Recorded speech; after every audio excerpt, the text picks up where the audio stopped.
आपके अपने पसंदीदा शो मन्नत हर खुशी पाने की के एपिसोड की शुरुआत में मन्नत जमीन पर गिर जाती है। उस पर एक गुंडा हंसते हुए कहता है, आज यहाँ जो कुछ भी हो रहा है कल पूरी दुनिया देखेगी, ये मल्लिका मैडम का ऑर्डर है।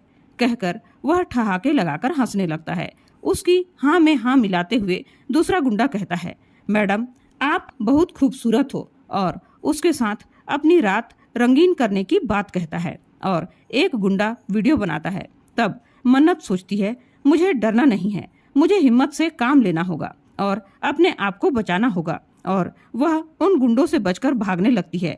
ऐश्वर्या कार लेकर जा रही होती है। उसे अनिरुद्ध की कही बातें फ्लैशबैक होती है। उसे याद आता है कि अनिरुद्ध ने उसे किस प्रकार प्रेग्नेंट किया था, उसे किस तरह से अनिरुद्ध ने प्रपोज किया था, और श्रुति की उसके लिए चिंता, ये सारी बातें उसे याद आती है। वह अब अनिरुद्ध के खिलाफ षड्यंत्र रचने के बारे में सोचती है ताकि वह उसकी जिंदगी बर्बाद न कर सके। उसके मोबाइल में अनिरुद्ध का वॉइस रिकॉर्डिंग भी आता है, जिसमें वह उससे और उसके परिवार वालों से मिलने की बात कहता है। ऐश्वर्या उस रिकॉर्डिंग को सुनकर घबरा जाती है।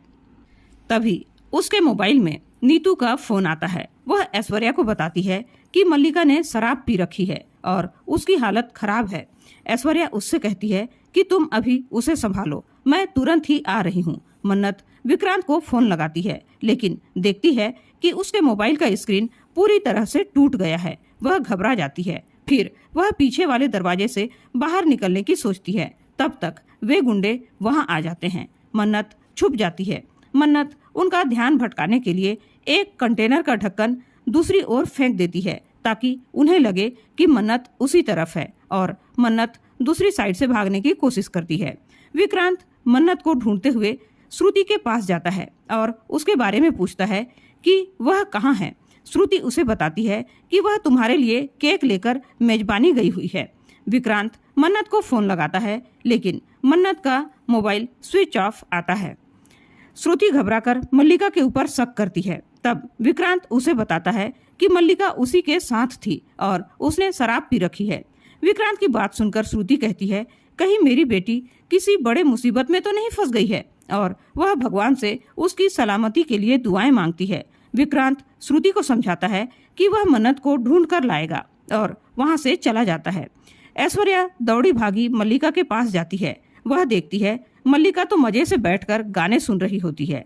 ऐश्वर्या गुस्से में आकर उसे थप्पड़ जड़ देती है और कहती है, मल्लिका ये सब क्या है? वह उससे पूछती है कि तुम क्या कर रही हो, मुझे कुछ भी समझ में नहीं आता। तब मल्लिका उसे वह सारा सच बता देती है कि किस तरह से उसने मन्नत की इज्जत को तार तार करने का इंतजाम उन गुंडों को भेजकर किया है। वह कहती है उसके बाद विक्रांत मेरा हो जाएगा, और वह अपनी माँ से लिपट जाती है। तभी ऐश्वर्या के मोबाइल में अनिरुद्ध का मैसेज आता है, जल्दी मिलते हैं सोनिया डार्लिंग। सोनिया घबरा जाती है। श्रुति मन्नत को बार बार कॉल करती है, लेकिन उसका मोबाइल स्विच ऑफ ही आता है। तब तक विक्रांत भी उसके पास आ जाता है और उससे कहता है, मन्नत का फोन नहीं लग रहा, पिंटू जी का नंबर होगा आपके पास तो बताइए, हो सकता है मिस मन्नत वहीं गई हो। वह पिंटू अंकल को फोन लगाता है और मन्नत के बारे में पूछता है, तो वह उसे बताता है कि वह वहां नहीं आई है। श्रुति घबरा जाती है कि कहीं उसकी बच्ची किसी मुसीबत में तो नहीं फंस गई। विक्रांत उसे सांत्वना देता है और मेजबानी के लैंडलाइन पर फोन करता है, लेकिन फोन कोई भी नहीं उठाता। तभी मन्नत वहां से भाग रही होती है और उससे टकराकर कुर्सी गिर जाती है। कुर्सी के गिरने की आवाज सुनकर सारे गुंडे उसी तरफ भागते हैं। मन्नत उन्हें देखकर और भी आगे भागती है और मीटर का फ्यूज निकाल देती है और लाइट गोल हो जाती है। तभी एक गुंडा कहता है, अब उसे कैसे ढूंढे? तो दूसरा कहता है, वह अंधेरे का फायदा उठाकर भाग जाएगी, चलो जल्दी से उसे ढूंढते हैं। विक्रांत मेजबानी में फिर से फोन लगाता है, लेकिन फोन कोई नहीं उठाता। श्रुति गगन से मल्लिका और ऐश्वर्या के बारे में पूछती है और अपनी आशंका जाहिर करती है कि कहीं उन दोनों ने मन्नत के साथ कुछ गलत तो नहीं किया। तब विक्रांत कहता है, आप चिंता मत कीजिए आंटी, मैं मिस मन्नत को ढूंढ कर लाऊंगा। गगन श्रुति को विश्वास दिलाता है कि वह मल्लिका और ऐश्वर्या पर नजर बनाए रखा हुआ है। मन्नत फोन उठाने की कोशिश करती है कि गुंडे उसे पकड़ लेते हैं। मन्नत उनसे लड़ने की कोशिश करती है और उन्हें खूब मारती है, लेकिन वे लोग उसे मारकर बेहोश कर देते हैं। विक्रांत कहता है मेजबानी में कोई फोन नहीं उठा रहा है तो शायद मन्नत वहाँ नहीं होगी। श्रुति भी उसकी बात से सहमत होती है। श्रुति मन्नत के लिए बहुत चिंतित होती है। तब विक्रांत कहता है मैं मेजबानी में जाकर फिर से चेक करता हूँ।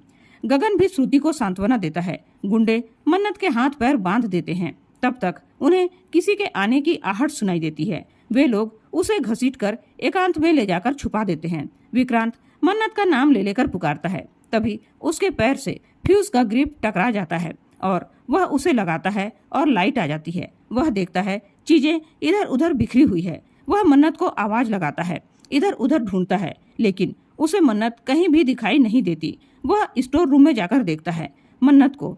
विक्रांत की आवाज सुनकर होश आ जाता है। वह कुछ बोलने ही वाली होती है कि एक गुंडा उसका मुंह बंद कर देता है और वह उसे आवाज नहीं लगा पाती। विक्रांत वहाँ किसी को ना पाकर वहाँ से चला जाता है। नीतू मल्लिका के पास जाती है और उसके तबीयत के बारे में पूछती है और उसे समझाती है कि वह ऐसी बचकानी हरकतें न करे, क्योंकि विक्रांत को ये सब पसंद नहीं है।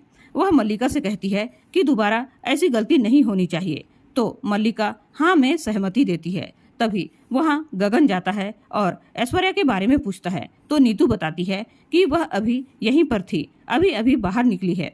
गगन पूछता है क्या ऐश्वर्या घर पर ही है, तो वह हाँ कह देती है। गगन मन्नत के लिए परेशान होता है। मन्नत को गुंडे लोग परेशान करते हैं। वह विक्रांत का नाम लेकर मदद के लिए चिल्लाती है। गुंडे कहते हैं तू जितना ज्यादा चीखेगी चिल्लाएगी हमें उतना ही ज्यादा मजा आएगा, और एक गुंडा उसका कपड़ा फाड़ देता है। वे लोग कहते हैं इसका बॉयफ्रेंड तो चला गया और इसका बाप तो है ही नहीं, तो इसे बचाने कौन आएगा, कहकर वे लोग फिर से ठहाके लगाकर हंसने लगते हैं। तभी एक गुंडे के सिर पर कांच की बोतल से ऐश्वर्या वार करती है और कहती है इसको बचाने इसकी माँ आई है, और अपना नाम ऐश्वर्या राय सिंह बताती है। वह डंडे से सबकी पिटाई करती है। तभी एक गुंडा कांच के गिलास से ऐश्वर्या पर वार करता है। ऐश्वर्या जमीन पर गिर जाती है। फिर वह उठकर डंडे से उन गुंडों की फिर से पिटाई करती है और कहती है मैं अतीत को फिर से दोहराने नहीं दूंगी, लेकिन उसके कहने का मतलब मन्नत नहीं समझ पाती। विक्रांत मेजबानी से अकेला खाली हाथ लौट जाता है। वह सिर्फ मन्नत के बारे में ही सोचता है। तभी मन्नत फायर अलार्म स्विच पर गिर जाती है और विक्रांत और रोनी के मोबाइल में फायर अलार्म बजने लगता है। रोनी विक्रांत से फोन लगाकर पूछता है कि ये फायर अलार्म क्यों बज रहा है, तो विक्रांत फिर से मेजबानी जाकर चेक करने की बात कहता है। श्रुति मन्नत को ढूंढने के लिए मेजबानी जाना चाहती है, लेकिन उसे गगन और रोनी सांत्वना देकर रोकने की कोशिश करते हैं। तभी एक गुंडा किचन में पड़े हथियार से मन्नत पर वार कर रहा होता है। ऐश्वर्या मन्नत को बचाने के लिए स्वयं सामने आ जाती है और उसे चोट लग जाती है और उसका खून बहने लगता है। गुंडे वहां से भाग खड़े होते हैं। मन्नत ऐश्वर्या को अपनी गोद में ले लेती है। ऐश्वर्या मन्नत से पूछती है कि क्या वह ठीक है या नहीं। वह मन्नत से कहती है जो मेरे साथ हुआ था वो मैं तुम्हारे साथ नहीं होने दे सकती थी, वरना मैं खुद से नजरें नहीं मिला पाती। और वह कहती है मैं अतीत को दोबारा नहीं दोहराने दे सकती थी। और वह मन्नत को बता देती है कि ये सब मल्लिका ने किया है। मैं मानती हूँ कि ये गलत है, लेकिन मैं तुम्हारे साथ गलत नहीं होने दे सकती। और वह अपनी बेटी मल्लिका की परवरिश के लिए खुद को दोष देती है और मन्नत से माफी मांगती है। वह मल्लिका के बारे में किसी को न बताने के लिए उससे वादा करने के लिए कहती है और कहती है प्लीज बेटा, किसी को भी कुछ भी बताने से पहले मुझे अपनी बात रखने का एक मौका दो। और वह अपनी आंखें बंद कर लेती है। उसके आंख बंद करते ही मन्नत मदद के लिए पुकारती है। तब विक्रांत वहां पहुंच जाता है। वह आश्चर्य से मन्नत और ऐश्वर्या की हालत को देखता है और इसी के साथ आज का एपिसोड खत्म हो जाता है। कल के एपिसोड में देखने को मिलने वाला है मल्लिका सबके सामने कहती है हम सबके अकॉर्डिंग ये कहानी विक्रांत और मन्नत के नाजायज प्यार की कहानी थी, लेकिन असल में ये कहानी थी एक माँ और उसकी नाजायज बेटी की। ये मन्नत श्रुति खन्ना की नहीं बल्कि ऐश्वर्या राय सिंह की नाजायज औलाद है। इस ऐश्वर्या राय सिंह की बिन मांगी मन्नत। और आज का एपिसोड आप लोगों को कैसा लगा? वीडियो पसंद आई हो तो लाइक और शेयर कीजिए, और ऐसे ही फुल अपडेट पाने के लिए हमारे चैनल को सब्सक्राइब करना बिल्कुल ना भूलें। धन्यवाद।